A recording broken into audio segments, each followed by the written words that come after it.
এখন আমরা যেটা পড়বো এটা খুব সহজ একটা টপিক, আইসোটোপ। এরপর আরেকটা শব্দ আছে আইসোবার। আইসোটোপ এবং আইসোবার। এরপর আরেকটা আছে আইসোটোন। আইসোটোন তিনটা শব্দ আমরা শিখবো। এর বাইরে আরো কিছু আছে, আইসো ইলেকট্রন, এগুলা আপনাদের এই লেভেলে লাগবে না। এখানে ইভেন এখানে এসএসসি লেভেলে শুধুমাত্র আইসোটোপ নিয়ে আলোচনা করা হয়েছে, বাকিগুলো নিয়ে আলোচনা করা হয়নি। এগুলো ইন্টারমিডিয়েট এগুলো পাবেন। তারপর আমরা তিনটে শিখি, সহজ তিনটা। আইসোটোপ লিখতে শেষে প আছে না? জি স্যার। আচ্ছা, প্রথম কথা হচ্ছে আইসো। এই যে আইসো যে অংশটা, এটা এই আইসো মানে হচ্ছে সমান। আইসো মানে কি? সমান। তাহলে প্রত্যেক জায়গায় আইসো আছে মানে কি? সমান।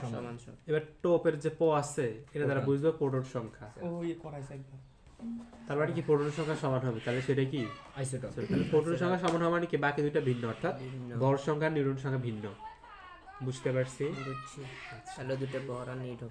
যে সকল পরমাণুতে প্রোটন সংখ্যা সমান আইসোটোপ বলে। এরপর আইসো মানে সমান, তাহলে ভর র আছে না শেষে? জি স্যার। তার মানে এটা ভর সংখ্যা সমান, বাকি দুটা সকল পরমাণুতে ভর সংখ্যা নিউটন এটা আমরা বলবো, সংখ্যাটা বলতেছি একটু অপেক্ষা করেন। এরপর দন্তান্ন আছে শেষে আইসোটোনে, তাহলে নিউটন সংখ্যা সমান। নিউটন সংখ্যা মানে সমান মানে বাকি দুটা ভিন্ন হবে। এখন সংখ্যা কি বলবো? যে সকল পরমাণুতে প্রথমে যে সকল পরমাণুতে কি হয়? প্রোটন সংখ্যা যে সকল পরমাণুর প্রোটন সংখ্যা সমান কিন্তু বাকি দুইটা অর্থাৎ কি কি ভর, বাকি দুটো বলবো না। ভর সংখ্যা এবং নিউটন সংখ্যা ভিন্ন। ভর সংখ্যা এবং নিউটন সংখ্যা ভিন্ন, সেটা হচ্ছে আইসোটোপ। এবার এক নিয়ে বাকিগুলো বলতে পারবো। জি স্যার। বলি কি বলবো? যে সকল পরমাণুতে ভর সংখ্যা সমান কিন্তু প্রোটন এবং নিউটন সংখ্যা ভিন্ন তাকে এটা ভর আইসোবার। আইসোবার তারপর নিউটন সংখ্যা সমান বাকি দুটো ভিন্ন, সেখানে হবে আইসোটোন। জি স্যার। বলতে পারে, ওগুলো মুখস্থ করা লাগবে না স্যার। সত্যি, यस স্যার। তো নোট ডাউন দেখা যাবে। আচ্ছা। এবার আমরা একটা উদাহরণ দেখি। যেমন আইসোটোপ একদম আপনাদের বইয়ে যেটা সহজভাবে দেওয়া আছে। আচ্ছা, প্রোটন সংখ্যা সমান, কখনো কি ভিন্ন কোনো মৌলের প্রোটন সংখ্যা সমান হওয়া সম্ভব? না। না। তার মানে প্রোটন সংখ্যা সমান হলে তার মানে এগুলো একই মৌলের হবে, আর এগুলোর ক্ষেত্রে ভিন্ন মৌলের হবে। কিরকম? যেমন হাইড্রোজেন আইসোটোপ হচ্ছে 7টা, তার মধ্যে প্রকৃতিতে পাওয়া যায় 3টা, বাকিগুলো গবেষণাগার ল্যাবরেটরি তৈরি করেছে আর কি। একটা হচ্ছে H1 H1। 20টার মধ্যে এনেই 3টে 4টে গবেষণাগার। হ্যাঁ না, আইসোটোপের কথা বলছি, গবেষণাগারে তো ওগুলো হচ্ছে মৌল। হচ্ছে 2 H1 এই তিনটা হচ্ছে আমাদের ইয়েতে পাওয়া গেছে আর কি, গবেষণাগারে সরি ল্যাবরেটরি প্রকৃতিতে পাওয়া গেছে 3টা ছিল। তার মধ্যে এটাকে বলা হয় হাইড্রোজেন। বাকি দুটার বিশেষ নাম আছে, এটাকে বলা হয় ডিউটেরিয়াম। এই জন্য এটাকে ডি দেওয়া হয়, ডি দ্বারা প্রকাশ করা হয়। আর এটাকে ট্রিটিয়াম বলা হয়, যেটাকে টি দেওয়া হয়। এখানে প্রোটন 1, এখানে 1, এখানে 1, তিনটা প্রোটন সংখ্যা সমান না? জি স্যার। তাহলে ভর সংখ্যা বেশি। এখানে তাহলে এই তিনটা নাম পরস্পর কি বলতে পারবো? প্রোটন সংখ্যা সমান কেন? হ্যাঁ, কি বলতে পারবো? তাহলে আইসোটোপ আজ কি বলতে পারবো? প্রোটন সংখ্যা সমান হলে কি বলবো? যে সকল পরমাণুতে যে সকল পরমাণুতে আবার কত আইসোটোপ। আইসোটোনারি প্রোটন সংখ্যা সমান আইসোটোপ। এক সেকেন্ডে বলে দেব, বুঝতে এত সময় লাগে কেন? জি স্যার। তাতে বুঝি। হ্যাঁ, 6 ঘন্টা পরে। এবার দেখেন, আমি বলছি পারলি না লাইক কর তাহলে। কথা নাই, লাগে। খেয়াল করে। এটা হচ্ছে কার্বনের 3টা পরমাণু।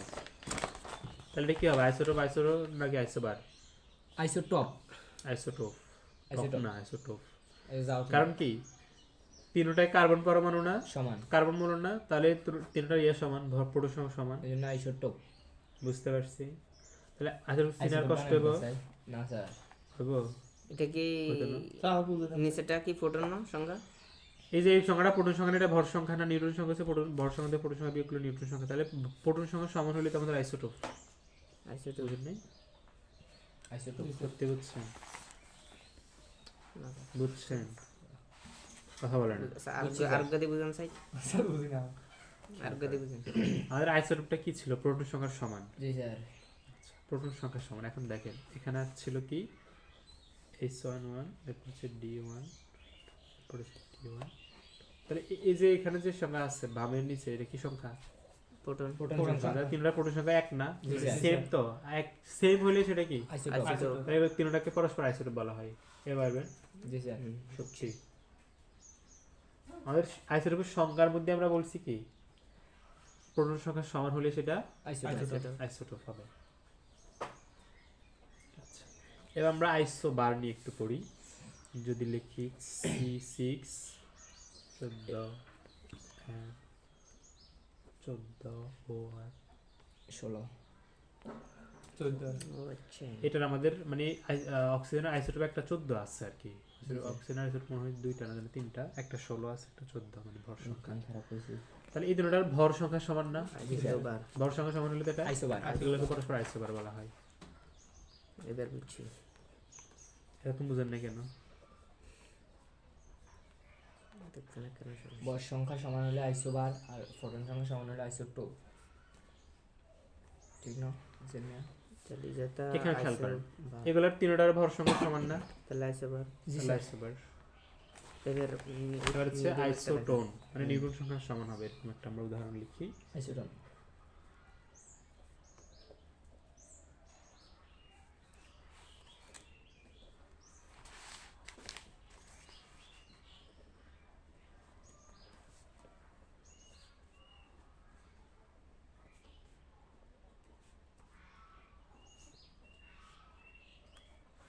খেয়াল করেন নিউটন সংখ্যা বের করতে হয় কিভাবে? এই নিউটন সংখ্যা বের করতে হয় কিভাবে? ফটোনতে প্রোটন সংখ্যা থেকে না নিউটনের তো ফটো সংখ্যা বিয়োগ ফোটনের তেন নিউটন সংখ্যা বের করতে হবে। ভর সংখ্যা বিয়োগ ভর সংখ্যা নিয়ে বিয়োগ করব। এটা একটা ছাই ইয়া ফর হিয়ার কেমন করে করে? কোন দিন শিখেছি? পরশু দিন শিখেছিলাম। বলেন খবর আছে? যোগফল ইয়ার আবার বলেন। নিউটন সংখ্যা কিভাবে বের করব? ফোটন এবং ইলেকট্রনের যোগফলকে হ্যাঁ, ফোটন এবং নিউটনের যোগফলকে নিউটন বলে। কে কইছে এগুলা? বই আবার কথা বলে। নিউটন সংখ্যা কি আতারে ভর সংখ্যা কিভাবে বের করছিলাম বলেন? ভর সংখ্যা ফোটন আর নিউটন যোগফল হ্যাঁ। ও, তাহলে আমি ভর তাহলে সংখ্যা ভর সংখ্যা কইছি। এবার প্রোটন ভর সংখ্যা কিভাবে বের করব? তাহলে নিউটন সংখ্যা কিভাবে বের করব? তাহলে ফোটন আর ভর সংখ্যার যোগফল গদ্দপ। ভর সংখ্যা থেকে ফোটন প্রোটন সংখ্যা সংখ্যা বিয়োগ বিয়োগ। করব। বিয়োগ এটা তো কোন কইতে পারে না। তাহলে ভর সংখ্যা থেকে প্রোটন সংখ্যা বিয়োগ করলে যেটা থাকবে সেটা হচ্ছে আমাদের নিউটন সংখ্যা। তাহলে এই যোগের জন্য নিউটন সংখ্যা কত? 12 থেকে 6 বিয়োগ করলে কত? 6। এখানে 13 থেকে 7 বিয়োগ করলে কত? 6। এখানে ঠিক আছে 13 থেকে 8 বিয়োগ করলে কত? 6। 6 বিয়োগ করলে হলো 8। ইম্পসিবল স্যার তাহলে তিনটার জন্য 6 না নিউটন সংখ্যা। তাহলে এরা পরস্পর কি? তিন মনিটরে কি ইয়ার কি? Isotone isotone. এখন একটা জিনিস খেয়াল করেন আইসোটোপের ক্ষেত্রে প্রোটন সংখ্যা সমান। তাহলে এটা দেখা মাত্র চিনে গেছে না? জি স্যার স্যার ভর সংখ্যা আইসোবারের ক্ষেত্রে ভর সংখ্যা দেখা মাত্র চিনে গেছে না? আর বাকিটা কি চিনে গেছে সরাসরি? না এটা স্যার বিয়োগ করে হিসাব করে দেখতে হয়েছে। মনে থাকবে কেন্দ্র এটা হচ্ছে কারেন্ট 38 থেকে 18 গেলে কত? 20 39 থেকে 19 গেলে কত? 20 40 থেকে 20 গেলে কত? 20 তাহলে তিনটা নিউটন সংখ্যা সমান না? জি স্যার আইসোবার আইসোবার অতএব এরই আইসোটোপ আইসোটোপ বুঝি নিউটন সংখ্যা সমান হলে বুঝি আইসোটোপ। নিউটন সংখ্যা সমান হলো আইসোটোন আইসোটোন আইসোটোপ আরে শেষ তো দানো না নিউটন লিখতে কি দন্তানো না হ্যাঁ মাথায় ঢুকছে? নোট ডাউন করবি মাথায় ঢুকছে কিছু? ও আচ্ছা উপর থেকে বিয়োগ করি তাহলে আইসোটোন। জি আচ্ছা আচ্ছা তো কই এনে যে নিউটন সংখ্যা সমান হলে আইসো হ্যাঁ উঠে নেন এটা এই আর কোন মিনিট স্যার আর কোন মিনিট খামা গা স্যার আপনি দেখছেন মারিয়ে না খামা গা এই যে আজ লাইভে থাকা অবস্থা কিভাবে বললে স্যার কিভাবে বলবো কলমটা দেন